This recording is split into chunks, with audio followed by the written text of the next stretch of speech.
تو میں عرض کر رہا تھا دیکھو ہر پیغمبر نے کیا کیا ہے کہ اس قوم میں جو بیماری کا جو بنیادی سبب تھا اس سبب کو کیا کیا ہے پکڑا. لوط علیہ السلام نے دیکھا قوم میں لڑکوں سے بدفعلی کا رواج ہے, تو وہ کیا ہے ان کی بیماری کا سبب کیا تھا؟ فطرت سے بغاوت, نیچر کو فالو نہیں کر رہے تھے.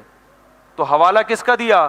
نیچر کا. وَتَذَرُونَ مَا خَلَقَ لَكُمْ رَبُّكُمْ, اللہ نے جس کو پیدا کیا تمہارے لیے اس کو کیوں چھوڑ رہے ہو؟ نظریاتی خرابی بھی تھی اور عملی خرابی بھی.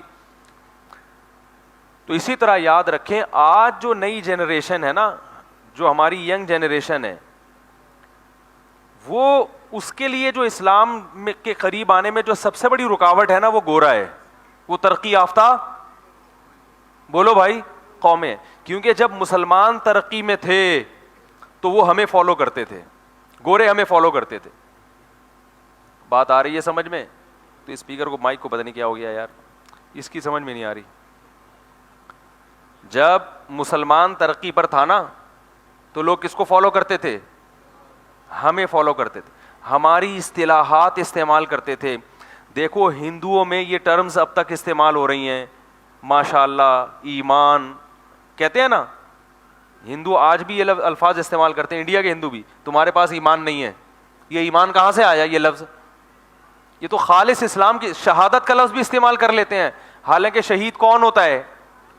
مسلمان شہید ہوتا ہے. غیر مسلم کے لیے تو شہادت کا لفظ ہے ہی نہیں, لیکن وہ غیر مسلم کے لیے بھی کہاں سے ادھار لے رہے ہیں. اصطلاحات بھی ہماری استعمال ہوتی تھی, ادب بھی ہمارا, کلچر بھی ہمارا. بہت زیادہ کوشش کرتے تھے کیونکہ مسلمان کس میں تھے؟ ترقی میں. جیسے آج انگلش سیکھی جاتی ہے, پہلے فارسی سیکھی جاتی تھی. جو فارسی بولتا تھا وہ کیا سمجھا جاتا تھا؟ پڑھا لکھا, کیونکہ مسلمانوں کی سرکاری زبان کیا تھی؟ فارسی. ہر چیز میں فالو کر رہے تھے. جب مسلمان سائنسدانوں نے ترقی کی ہے تو سائنس اور ٹیکنالوجی میں بھی کس کو فالو کیا جاتا تھا؟ مسلمانوں کو. یہاں تک کہ نہانا دھونا, صفائی ستھرائی, سلا ہوا لباس, پراپر ڈریس, یہ ساری چیزیں کہاں سے سیکھی ہیں گوروں نے؟ مسلمانوں سے. حتیٰ کہ جو نیوی اور آرمی کا پورا سسٹم ہے اس کی بیس کہاں سے لی گئی ہے؟ مسلمانوں سے. یہ جو ایڈمرل ہے نا, ایڈمرل, یہ کیا ہے؟ امیر البحر. سب سے پہلا جو جنگی بیڑا سمندر کا بنایا وہ حضرت معاویہ رضی اللہ تعالیٰ عنہ نے بنایا تھا. اور اس بحری بیڑے کے امیر کو کیا کہا جاتا تھا؟ امیر البحر.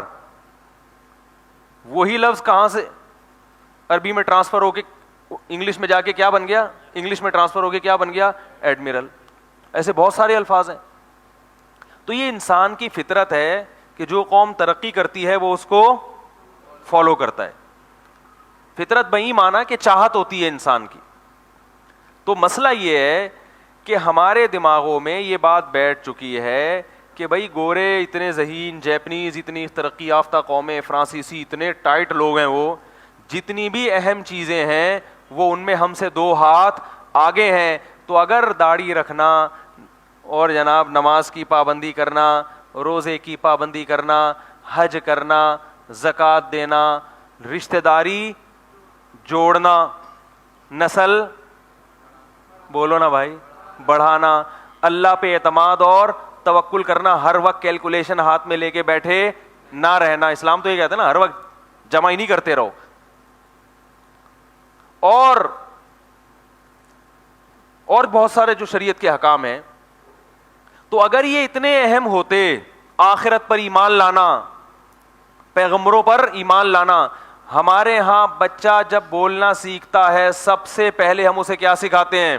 کلمہ. کیونکہ ہم سمجھتے ہیں کہ انسان کے لیے صحت اتنی ضروری نہیں ہے, پیسہ اتنا ضروری نہیں ہے جتنا کلمہ ضروری ہے. تبھی بچے کو سب سے پہلے کیا سکھایا جاتا ہے؟ کلمہ سکھایا جاتا ہے. تو یہ چیزیں اگر اتنی اہم ہیں تو جو اس دنیا کے ذہین لوگ ہیں وہ ہم سے اس میں 2 ہاتھ آگے ہونے چاہیے, لیکن اس میں ہم سے وہ 20 ہاتھ پیچھے ہیں. چلو برابر بھی ہوتے. بھائی کیا ہو گیا؟ غلط تو نہیں کہہ رہا؟ تو وہ ہم سے کیا ہے؟ آگے ہونے کے بجائے پیچھے. بلکہ پیچھے بھی نہیں ہے, پیچھے کا مطلب ہوئے پیچھے مگر آ اسی طرف رہے ہیں, ایسا بھی نہیں. ان کی سمت ہی وہاں کیا ہے؟ الٹ.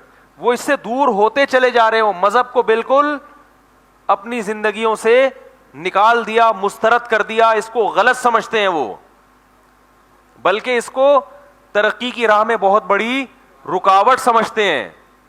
تو یہ کیسے ہو گیا کہ دنیا کی جو ذہین قوم ہر اہم کام کر رہی ہو, کیا خیال ہے, یہ کام اگر نہیں کر رہی بلکہ اس کی مخالفت کر رہی ہے, اس کا مطلب یہ اہم ہے نہیں, یہ مولویوں نے اہم بنا دیا اپنی دکانیں چمکانے کے لیے. نہیں آ رہی میرا خیال ہے بات. لبرل لوگ, جو ایتھیسٹ لوگ ہیں نا, جو وہ یہی کہتے ہیں نا مذہب, یہ سب مولویوں کی کیا ہیں, دکانیں چمکانے کے لیے. مذہبی لوگوں نے دکانیں چمکانے کے لیے کیا ہوا ہے. تو یاد رکھو, ادھر بیٹا چوپ,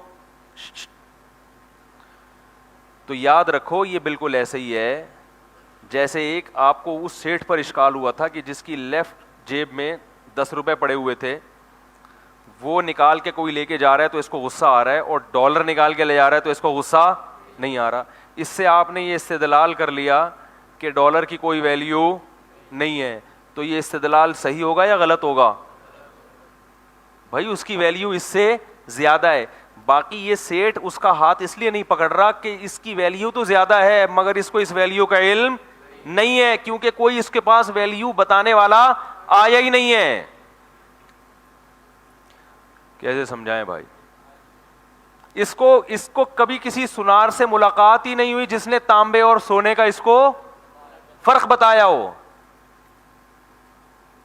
ہمارے ایک جاننے والا ہے کباڑ, وہ اتنا ماہر ہے کہ اس کے پاس جب ریڈی والے لاتے ہیں نا, لوہا پھینکتے ہیں, ہاتھ لگا کے بتاتا ہے یہ پیتل ہے, یہ کاپر ہے, یہ تانبا ہے, یہ اسٹیل ہے, یہ ہاتھ بلکہ دیکھنے سے بتا دیتا ہے یہ کیا ہے, سیکنڈوں کے اندر.